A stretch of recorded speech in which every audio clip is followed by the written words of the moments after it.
I think surrender is the most difficult, or if not one of the most difficult, the most difficult challenges early in recovery. Maybe it came easy for you,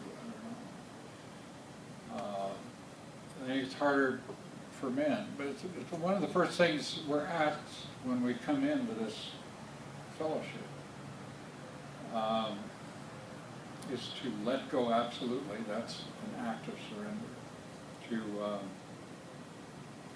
surrender our will and our lives. What else have we got besides our will and our lives? To the care of something other than ourselves. I mean, that is the ultimate surrender. And that doesn't come easy. Why would it come easy? We grow up in a culture that where surrender is the least cool thing you can do, especially if you're a man. You never give up. We don't give up in the field of war. We don't give up on the football field. We don't give up in the workplace. You're competing for jobs. You don't surrender, ever. Don't give any quarter, don't give an inch. That's a measure of a man, is to not surrender. So here, this most difficult problem we've ever faced of our alcoholism or drug addiction, the first thing we're asked to do is the last thing we want to do. Isn't that a trick?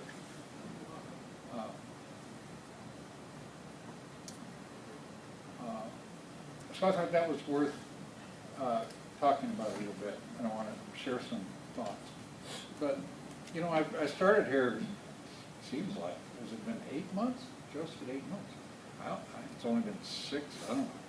Time flies when you're having fun. But anyway, I'd been in here a little while. My office is right over there, most of you know. And I went out into the community to a meeting. Not a 12-step meeting, but a meeting out in the wilderness of society outside, where, you know, the grown-ups, the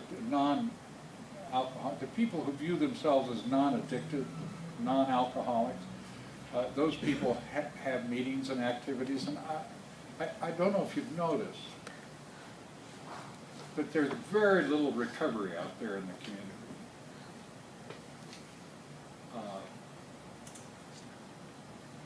Have you noticed that, or is it just me? That you can go to,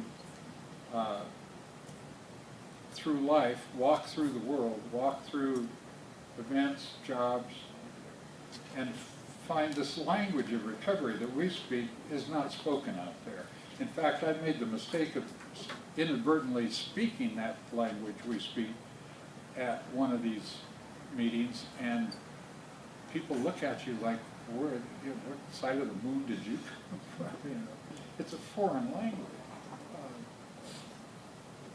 Anyway, this meeting that I went to was, it doesn't matter what it was, it happens to, there were big muckety-mucks there. There was a commissioner, people from mental health, a therapist, a couple of cops, social workers.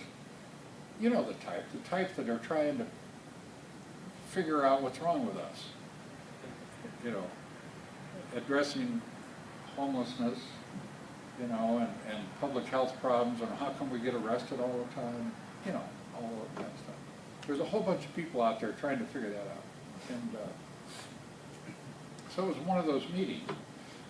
And I was so frustrated because they weren't talking anything about recovery. It was not only that they weren't speaking the language of recovery, or that they didn't even know that language, it was like they were actually addicted in a way. Maybe some of you went through treatment and learned this idea that maybe your family was addictive. Does that make sense to anybody, that you came from an addictive family? The system was addictive? Well, it isn't just families that are addictive in our culture.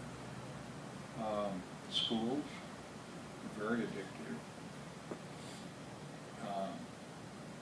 The media is very addictive because, why? It directs your attention outside of yourself. What do we say in recovery? The recovery mantra is it's an inside job. The media says, no, it's not. It's not inside you at all. It's out there. You have to compare yourself with that which is outside of yourself, and that's a measure of your worth. Look at the pictures of the men in the magazines, you know, in the fashion. That's what you're supposed to look like. And if you don't look like that, you're not a real man. So we'll see, that's addictive, right? The measure of your worth as a human being is within you. It's inside. It's not out there. So that sort of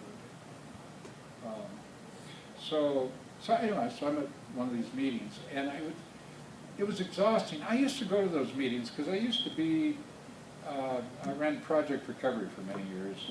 Some of you know the treatment program. And I worked in the field on the front lines, the field of alcohol and other drugs. And I went to a lot of those meetings. And so because I just gotten the job here, they were all like, oh, I'm so glad you're back. And I was like, I'm here, but I'm not back, because I don't want to get pulled back into that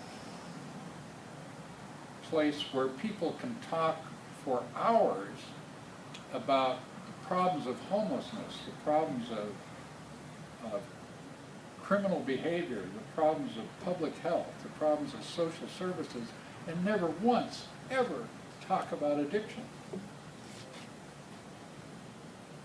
Am I making sense? I mean, that's crazy. That's insane. When that's obviously, it's not underneath all homelessness. I was homeless.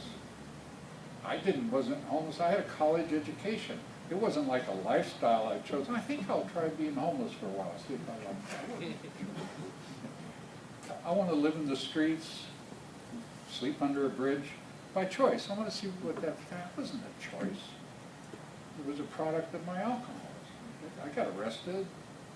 I didn't get arrested because I had become a criminal or was a sociopath. I was arrested because I was drunk and got kicked out of a bar. I mean, it was like, so I went to the emergency room because I fell down and hurt myself because I was drunk. So, but they'd have all these conversations about, and I don't want to go into detail, but that meeting, so I went to that meeting, I was just exhausted